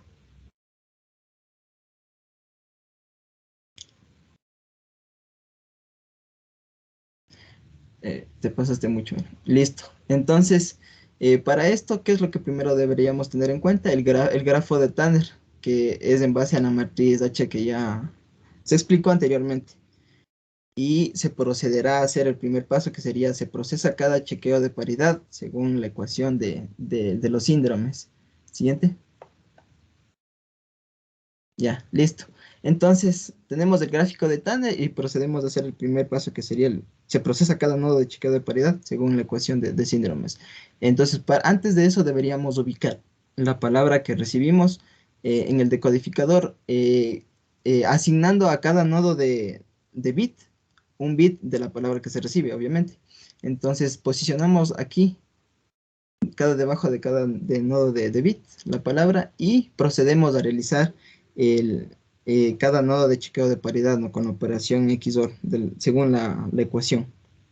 Entonces, a cada nodo de chequeo tenemos el valor, en este caso 0, 1, que está asignado a los nodos de bits, y nos daría el resultado de 1, el cual no estaría cumpliendo la condición o no satisface a la ecuación de los síndromes. Y así seguiremos haciendo para cada nodo de bit que está asignado a un nodo de chequeo, las operaciones de XOR. Y una vez que obtengamos los valores, nos daremos cuenta que en este caso, en este ejemplo, solo el nodo de chequeo que está en la tercera posición estaría cumpliendo estaría satisfaciendo a la ecuación de síndromes, que en este caso es A, que vendría a ser A es igual a 0, entonces está cumpliendo la condición. Entonces procederíamos a realizar el segundo paso, que sería que contemos el número de chequeos de paridad fallidos. Entonces tendríamos que para el primer nodo de chequeo, para el primer nodo de bit, tendríamos asociados ¿cuántos nodos de chequeo? Solo uno. Para el siguiente nodo de bit tendríamos asociado 2 nodos de chequeo fallidos. Y para el tercero tendríamos 1, para el cuarto 1 y para el quinto tendríamos asociado, en este caso, 3 nodos fallidos de chequeo fallidos, ¿no? Para el sexto también tendríamos 1 y para el séptimo 1. Entonces, procedemos al tercer paso, que sería que vamos a comparar los pesos, ¿no? O los nodos de chequeos fallidos que se pusieron en los nodos de bit. Y en este caso, al bit asociado le vamos a cambiar, en este caso, el valor, ¿no? En este caso encontramos que en la posición quinta del nodo de bit encontramos el mayor número de chequeos fallidos y tiene una asignación del bit 1. Entonces vamos a cambiarle por el 0 y tenemos una nueva palabra. Entonces tendríamos una nueva palabra y como todavía no nos satisface, en este caso no vemos que la palabra nueva que obtuvimos no es igual a la que se transfirió desde el codificador, entonces volvemos a repetir el mismo proceso. Cámbialo, Byron. Con la nueva palabra, asimismo, asignamos a cada nodo de bit un bit de la nueva palabra que obtuvimos y volvemos a hacer la operación de los síndromes, ¿no? Entonces, obtuvimos, en este caso, todos estos valores, en el cual los 3 primeros nodos de chequeo no están cumpliendo la condición del síndrome y los 3 últimos sí estarían cumpliendo la condición de la ecuación. En el segundo paso sería que agregamos los pesos a los nodos de bit de los nodos de chequeo que estarían fallidos. En el primer nodo de bit estaría asociado solo un nodo de chequeo fallido. Para el segundo nodo de bit estarían asociados 3 nodos de chequeo fallidos. Para el tercero 2, para el cuarto un nodo de chequeo fallido, para el quinto 1 y para los dos últimos en este caso nodos de bit no estaría asociado ningún nodo de chequeo fallido. Entonces comparamos, ¿no? ¿Cuál sería el mayor? El mayor es el que está en el nodo de bit en la segunda posición, que sería 3. Entonces lo mismo, volvemos a cambiar este bit asociado que sería 1 a 0 y finalmente obtenemos la palabra decodificada, en este caso la palabra que recibimos en este caso en el codificador. Listo, entonces ya podemos obtener la palabra decodificada en sí. Y este sería el proceso de decodificación bit flipping.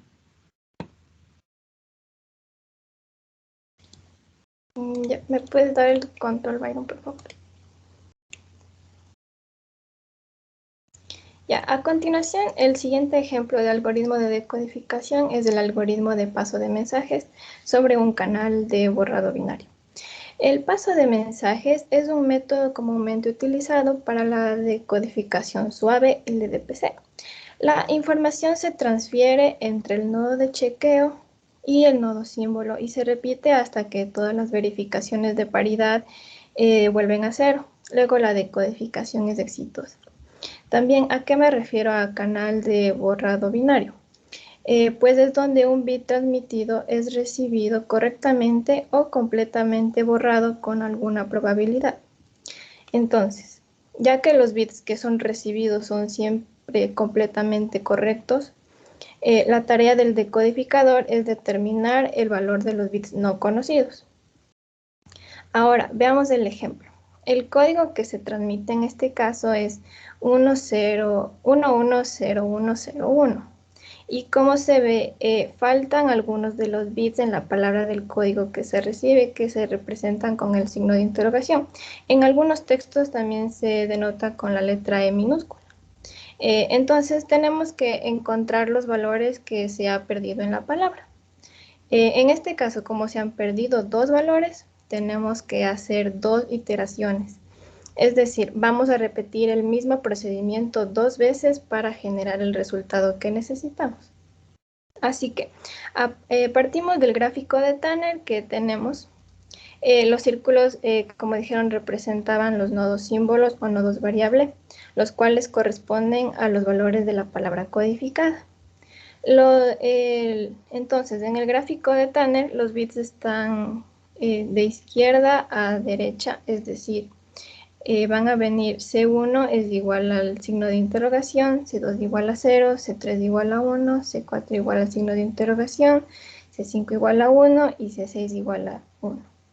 A partir de aquí podemos calcular las ecuaciones de comprobación de paridad. Esta ecuación debe contener un único bit desconocido o borrado y este puede determinarse con la ayuda de los demás bits conocidos y también debe cumplirse la igualdad a 0. Esta ecuación de comprobación de paridad se construye a partir de los nodos símbolo o nodos variable y los nodos de chequeo utilizando la operación XOR.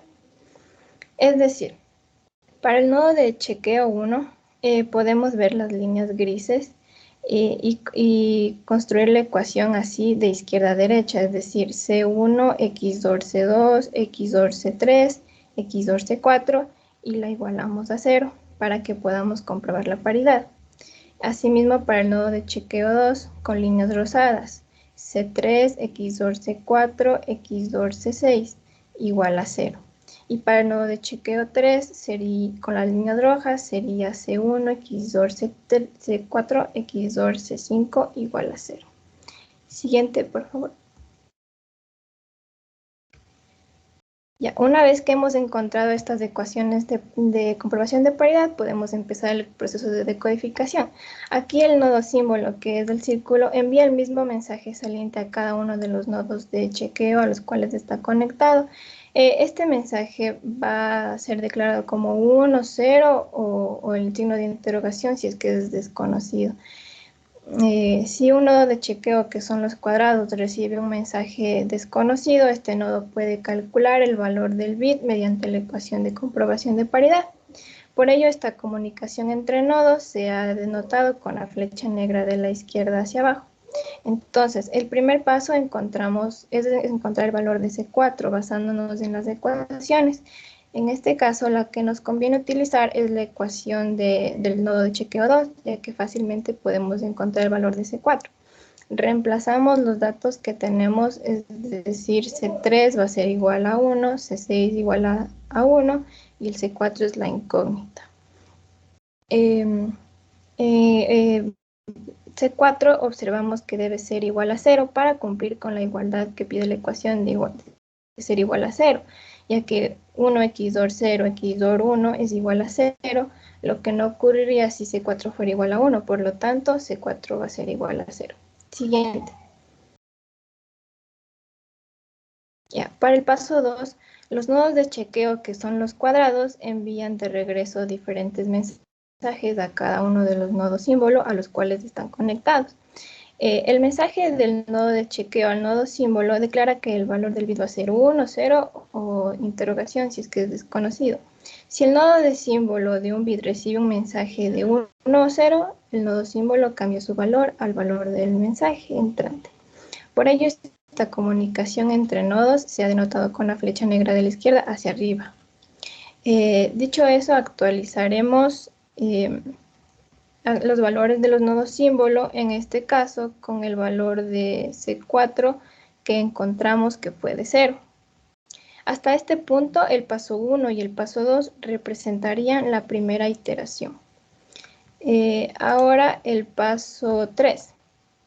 Aquí ahora encontraremos el valor de C1 basándonos en las ecuaciones de comprobación de paridad.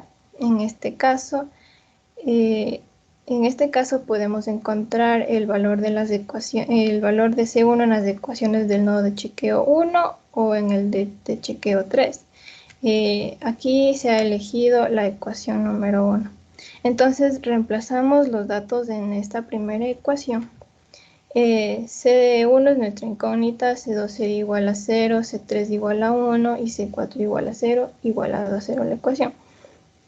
Aquí observamos que C1 debe ser 1 para cumplir con la igualdad a 0, ya que 1 XOR 0 es 1, 1 XOR 1 es 0 y 0 XOR es 0. Lo que no ocurriría si C1 fuera igual a 0. Por lo tanto, en este caso C1 va a ser igual a 1. Siguiente. Ya. Para el paso 4, de nuevo actualizaremos los valores de los nodos símbolo. En este caso actualizaremos el valor que encontramos de C1, que fue de 1, quedándonos 1, 0, 1, 0, 1, 1. Hasta este punto, el paso 3 y el paso 4 representarían la segunda iteración, por lo que el proceso quedaría completado, como mencioné al principio, por tener dos incógnitas, dos bits que se habían borrado. Debíamos hacer dos iteraciones y repetir dos veces el procedimiento, por lo que se ha encontrado la palabra decodificada 101011. Y eso sería todo. Eso sería todo, Inge. Gracias. Listo, chicos, muchas gracias.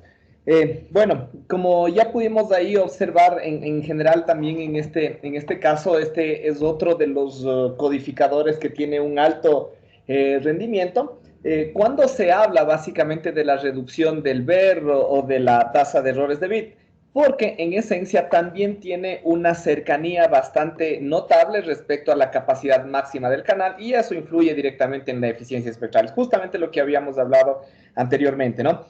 Pero a diferencia del código, de los turbocódigos que son codificadores convolucionales, este es un codificador de bloque, ¿no? Donde básicamente en este caso los bits de paridad no van intercalándose, ¿no? Como observamos en una parte de los ejemplos, como ocurre, por ejemplo, en el codificador Hamming.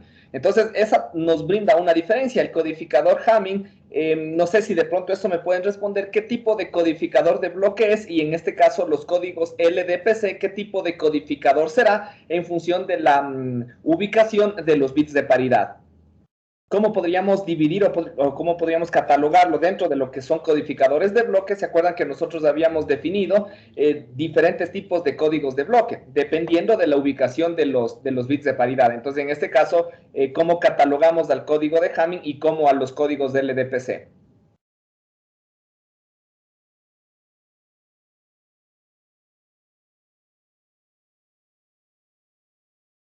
En este caso vendría a ser un código de corrección lineal, porque se va corrigiendo el código que se encuentra en la decodificación o cuando llega a la decodificación.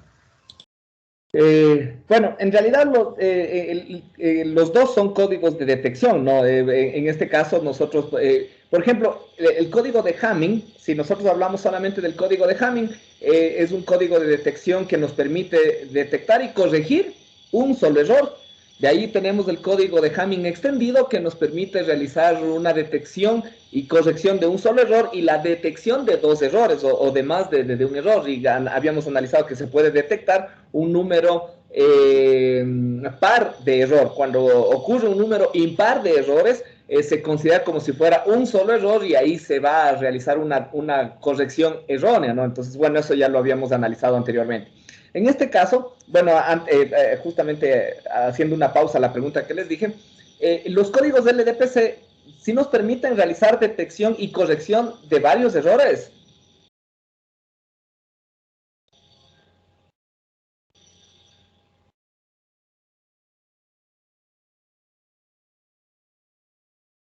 ¿Sí nos permite realizar una corrección de varios errores o no? Sí nos permite realizar eso, pero no simultáneamente no, sino por cada error, si me hago entender, no. Primero se corrige un error, luego el otro error y así sucesivamente. No, simultáneamente no permite. Pero a final de cuentas, nosotros podemos ir corrigiendo varios errores dentro de un mismo bloque, ¿no? Y eso es lo que nos da esa capacidad de cercanía a la capacidad del canal, ¿no? Bueno, ahora volviendo a la comparación que habíamos establecido antes, ¿no? Entre lo que nos representa o qué tipo de codificador de bloque es el codificador de Hamming, ¿sí? Y el codificador LDPC, en función de la ubicación de los bits de paridad. Porque, por ejemplo, ahí de pronto se van a recordar esto que les había yo mencionado anteriormente, el codificador de Hamming intercalaba todos los bits de paridad, es decir, estaban mezclados a lo largo de toda la palabra de información. Pero aquí, en este caso, todos los bits de paridad se encuentran en una ubicación específica. ¿Ya? Entonces, eso nos daba una cierta diferenciación. ¿Se acuerdan cómo se les denominaba a estos tipos de códigos?